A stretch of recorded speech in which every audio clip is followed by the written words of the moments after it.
तो good morning all of student जैसा कि हमने पिछली वीडियो में रासायनिक समीकरणों को संतुलित करना सीख लिया था और आज हम इस वीडियो में जानेंगे कि रासायनिक जो अभिक्रियाएं होती हैं वह कितने प्रकार की होती हैं और वो कौन कौन सी होती हैं। तो चलिए बिना किसी देरी के वीडियो को शुरू कर लेते हैं। तो स्टूडेंट्स, रासायनिक अभिक्रियाएं दो प्रकार की होती हैं, पहला संयोजन अभिक्रिया और दूसरा वियोजन अभिक्रिया। जो संयोजन अभिक्रिया होती है तो वह अभिक्रिया जिसमें दो या दो से अधिक अभिकारक मिलकर एकल उत्पाद का निर्माण करते हैं वह संयोजन अभिक्रिया कहलाती है। और वियोजन अभिक्रिया की बात करें तो वह अभिक्रिया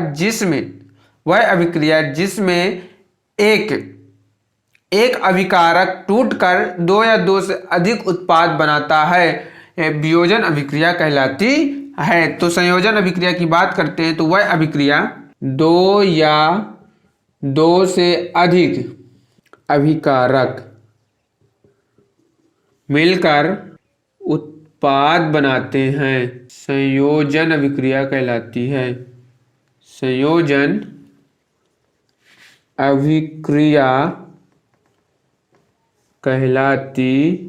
यदि आपको अभिकारक उत्पाद में कोई समस्या होती है तो अभिकारक वह कहलाते हैं जो रासायनिक अभिक्रिया में भाग लेते हैं और उत्पाद वो कहलाते हैं जो रासायनिक अभिक्रिया में भाग लेने के बाद प्राप्त होते हैं, वो क्या कहलाते हैं, उत्पाद कहलाते हैं। और इससे डिटेल्ड वीडियो हमने पिछली वीडियो बना चुका है, उसे आप भी देख सकते हैं। तो संयोजन अभिक्रिया की अगर हम बात करें तो वह अभिक्रिया जिसमें दो या दो से अधिक अभिकारक मिलकर उत्पाद बनाते हैं संयोजन अभिक्रिया कहलाती है। यह 3 नंबर के लिए very very very important most है, इसे आप टिक लगा लीजिएगा और याद कर लीजिएगा कि संयोजन अभिक्रिया क्या है। तो वह अभिक्रिया जिसमें दो या दो से अधिक अभिकारक मिलकर उत्पाद बनाते हैं संयोजन अभिक्रिया कहलाती है। इसका आप एग्जाम्पल लिख सकते हैं, जैसे कोयले का जलना, ये इसका एग्जाम्पल है। इसे आप लिखेंगे कोयला, ये देखिए ठोस अवस्था में रहती है, ऑक्सीजन की उपस्थिति में जलेगी, ऑक्सीजन गैस है और मिलकर क्या बनाएगी, कार्बन डाइऑक्साइड। कार्बन डाइऑक्साइड जो है एक गैस है, इसको बनाएगी। यानी कोयले का जलना, देखिए दो या दो से अधिक उत्पाद तो अभिकारक, तो यानी ये कार्बन अभिकारक हुआ और ये जो ऑक्सीजन ये अभिकारक हुआ, दो अभिकारक हुए और ये दोनों ने की क्रिया कर एक उत्पाद का निर्माण किया। यानी एक उत्पाद कौन सा, कार्बन डाइऑक्साइड का निर्माण किया। तो यानी कोयले का जलना एक इसका उदाहरण मान सकते हैं। इसका दूसरा उदाहरण है CaO। ये देखिए इसे आप चूना कह सकते हैं, बिना बुझा हुआ चूना। यदि क्वेश्चन आता है एग्जाम में कि बिना बुझे हुए चूने का सूत्र लिखिए तो आप CaO लिखेंगे, कैल्शियम ऑक्साइड। बिना बुझा हुआ चूना जिसे हम कैल्शियम ऑक्साइड कहते हैं, कैल्शियम ऑक्साइड। और यह एक संयोजन अभिक्रिया का उदाहरण है। जैसे आप यहाँ देख सकते हैं कि यहाँ कैल्शियम ऑक्साइड और जल मिलकर दो अभिकारक मिलकर एक उत्पाद का निर्माण करते हैं जिसे हम कैल्शियम हाइड्रोक्साइड या बुझा हुआ चूना कहेंगे, बुझा हुआ चूना। तो CaO प्लस H2O, CaOH2 यानी दो अभिकारक मिलकर एक उत्पाद का निर्माण करते हैं, इसलिए यह अभिक्रिया एक संयोजन अभिक्रिया है। यदि आपसे यह क्वेश्चन पूछें कि बिना बुझे हुए चूने की जल के साथ क्रिया कराने पर कौन सा उत्पाद बनता है तो आप यह बताएंगे कि बुझा हुआ चूना, कैल्शियम हाइड्रोक्साइड यानी CaOH2। क्योंकि और साथ में देखिए यहाँ ऊष्मा भी उत्पन्न होती है, साथ में ऊष्मा भी उत्पन्न होती है। ठीक है, आपने घरों में देखा होगा प्रयोग, जैसे हम चूना को बुझाते हैं, खाने वाली चूना को अगर हम पानी में डालकर बुझाते हैं तो उसमें आप बुलबुले टाइप के कुछ निकलते हैं, वह जो बुलबुले होते हैं वह ऊष्मा कहलाती है। तो आप इंपॉर्टेंट याद रखिएगा कि बुझा हुए चूने का सूत्र ये है CaOH2 और बिना बुझे हुए चूने का सूत्र है CaO कैल्शियम ऑक्साइड। ओके, ये क्लियर हुआ। तो वह ऊष्माक्षेपी हम बात कर लेते हैं ऊष्माक्षेपी अभिक्रिया की। तो वह अभिक्रिया जिसमें क्रिया के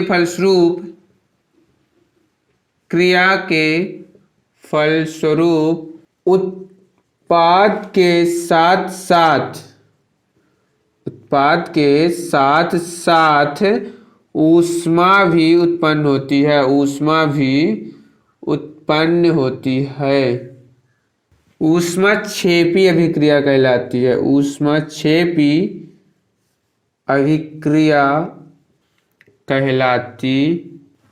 आप इससे इसके अर्थ जो इसका जो क्या है शब्द है, इसके शब्द के आधार पर भी समझ सकते हैं कि ऊष्माक्षेपी का अर्थ क्या होता है। ऊष्मा यानी ऊर्जा, यानी क्षेपी मतलब बाहर निकलना। तो ऊष्माक्षेपी अभिक्रिया मतलब कि वह अभिक्रिया जिसमें उत्पाद के साथ साथ ऊष्मा भी बाहर निकलती है, ऊष्मा भी बनती है, ऊष्माक्षेपी अभिक्रिया कहलाती है। आप इसे इजीली समझ सकते हैं। यदि आप इसका एग्जाम्पल भी लिखना जरूरी है, यदि आपको 3 नंबर चाहिए तो एग्जाम्पल भी लिखना जरूरी है, जो वेरी इंपॉर्टेंट मोस्ट है। जैसे आप देखिए, जैसे ग्लूकोज की क्रिया C6H12O6, ग्लूकोज की क्रिया यदि आप ऑक्सीजन से कराते हैं, ग्लूकोज की क्रिया यदि आप ऑक्सीजन से कराते हैं तो वहां कार्बन डाइऑक्साइड और जल प्राप्त होता है, कार्बन डाइऑक्साइड और जल प्राप्त होता है। तो यहाँ हुआ 6 हुआ, यहाँ भी 6 हुआ और यहाँ भी 6 हुआ। ये जो सूत्र हमने लिखा, ये सूत्र किसका है? ग्लूकोज का, ग्लूकोज। ये 1 नंबर लाइक इंपॉर्टेंट है कि ग्लूकोज का सूत्र लिखिए और साथ में ऊष्मा भी उत्पन्न होती है, इसीलिए इसे ऊष्माक्षेपी अभिक्रिया कहते हैं। ऊष्मा, इसमें हीट लिखना है, वेरी इंपॉर्टेंट है। यदि आप इसमें हीट नहीं लिखेंगे तो आपको नंबर नहीं मिलेंगे। तो आप ये ध्यान दीजिएगा कि जो ग्लूकोज है ये ऑक्सीजन है, ये कार्बन डाइऑक्साइड है और ये जल है। आप यहाँ लिखना चाहें तो लिख सकते हैं, ये जल है, ये कार्बन डाइऑक्साइड है और ये ऑक्सीजन है। और ये यहाँ जो बैलेंसी हुई है वो हमने कल की वीडियो में सीख लिया था। यदि आपने वीडियो नहीं देखा है तो आप वो इस वीडियो को देखकर समीकरण को संतुलित करना सीख सकते हैं।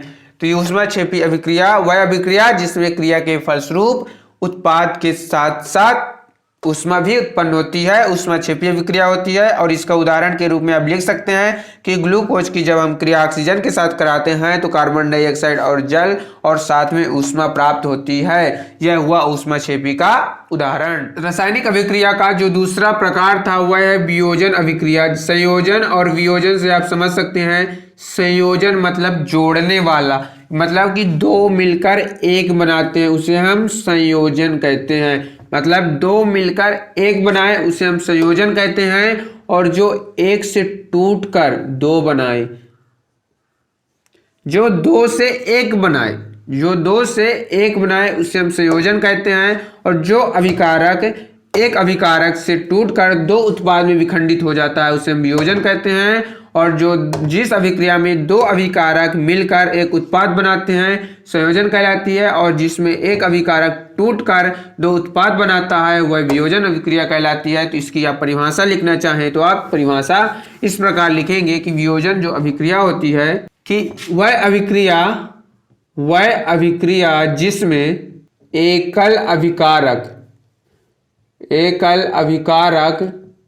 वह अभिक्रिया जिसमें एकल अभिकारक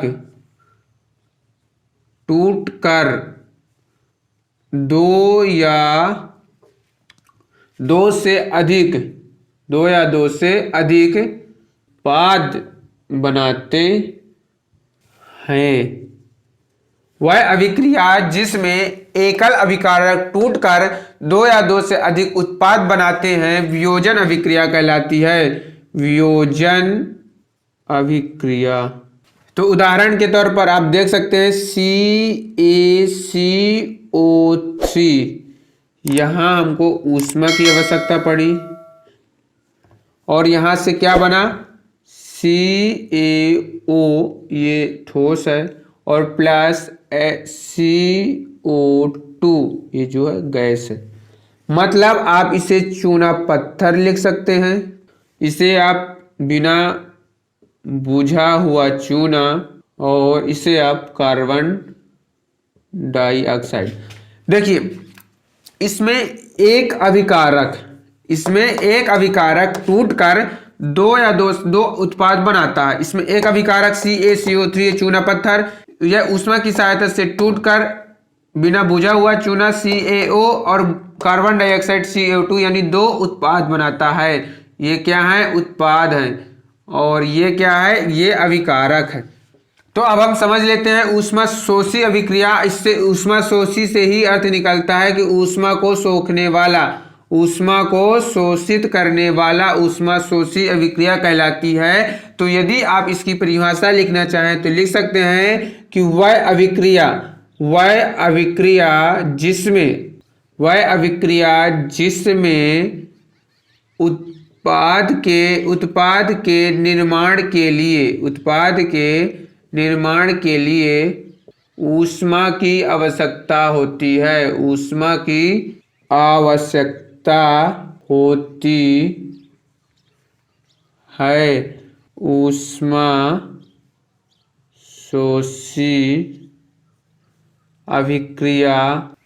शोषी अभिक्रिया यानी वह अभिक्रिया जिसमें उत्पाद के निर्माण के लिए ऊष्मा की आवश्यकता होती है, ऊष्मा शोषी अभिक्रिया कहलाती है। Okay, clear? इसे आप एग्जाम्पल के तौर पर भी समझ सकते हैं। जैसे हमने CaCO3, ये क्या है? सॉलिड है। इसे हमने किसका नाम दिया था? चूना पत्थर का नाम दिया था। और देखिए, इसे उत्पाद के निर्माण के लिए ऊष्मा की आवश्यकता होती है, तो ये ऊष्मा अवशोषित करेगा। ऊष्मा की आवश्यकता हुई तो इसलिए आप इसे ऊपर ऊष्मा लिखेंगे और यह ऊष्मा लेकर CaO और कार्बन डाइऑक्साइड में विखंडित हो जाएगा। इसे हमने क्या लिखा था? बिना बुझा हुआ चूना। और इसे हमने क्या लिखा था? Carbon dioxide. तो ऊष्मा शोषी अभिक्रिया का यह एग्जाम्पल है। यह भी 3 नंबर के लिए इंपॉर्टेंट है, इसे भी याद रख लीजिएगा कि वह अभिक्रिया जिसमें उत्पाद के निर्माण के लिए, इसमें हमने देखा कि ये अभिकारक हुआ और उत्पाद के निर्माण के लिए ये उत्पाद हुए और उत्पाद के निर्माण के लिए यहाँ ऊष्मा की आवश्यकता हुई, इसीलिए हम इसे ऊष्मा शोषी अभिक्रिया कहेंगे। विस्थापन अभिक्रिया, जैसा कि इसे नाम से स्पष्ट है, विस्थापन मतलब विस्थापन का जो अर्थ होता है विस्थापित करना या हटाना। तो इस अभिक्रिया के नाम से स्पष्ट है कि वह अभिक्रिया जिसमें हम एक तत्व को दूसरे तत्व के यौगिक से हटा देते हैं और उसके स्थान पर वह स्वयं बैठ जाता है, वह विस्थापन अभिक्रिया कहलाती है। इसीलिए आप नाम से ही याद कर सकते हैं विस्थापन। तो इसकी परिभाषा थ्योरी में आप लिखेंगे कि वह अभिक्रिया जिसमें एक तत्व दूसरे तत्व को वह अभिक्रिया जिसमें एक तत्व दूसरे तत्व को उसके मुख्य या मूल यौगिक से विस्थापित कर देता है, विस्थापन अभिक्रिया कहलाती है। वह अभिक्रिया, देखिए विस्थापन जो शब्द होता है उसे होता है हटाना, यानी किसी तत्व को दूसरे तत्व से हटाकर उसके स्थान को ले लेना, वह विस्थापित कहलाता है, विस्थापन कहलाता है। तो इस अभिक्रिया में हम समझेंगे कि वह अभिक्रिया जिसमें एक तत्व दूसरे तत्व को उसके मूल यौगिक से विस्थापित कर देता है, विस्थापन अभिक्रिया कहलाती है। इधर आप से लिख सकते हैं। एग्जाम्पल के तौर पर आप समझ सकते हैं, जैसे जो आयरन है, जो लोहा है, ये ठोस अवस्था में पाया जाता है और इसका नाम क्या है? आयरन। आप इसे लोहा लिख सकते हैं, लोहा, ये लोहा हुआ। एग्जाम्पल के तौर पर आप समझ सकते हैं, जैसे जो Fe हुआ, ये ठोस अवस्था में पाया जाता है, इसे आप आयरन लिख सकते हैं, ये लोहा है। इसकी जब हम CuSO4 कॉपर सल्फेट, इसका अगर नाम लिखना चाहें तो लिख सकते हैं कॉपर सल्फेट, क्योंकि यह यौगिक है। जब हम इसे आयरन की कॉपर सल्फेट से जब हम क्रिया कराते हैं तो क्या बनता है?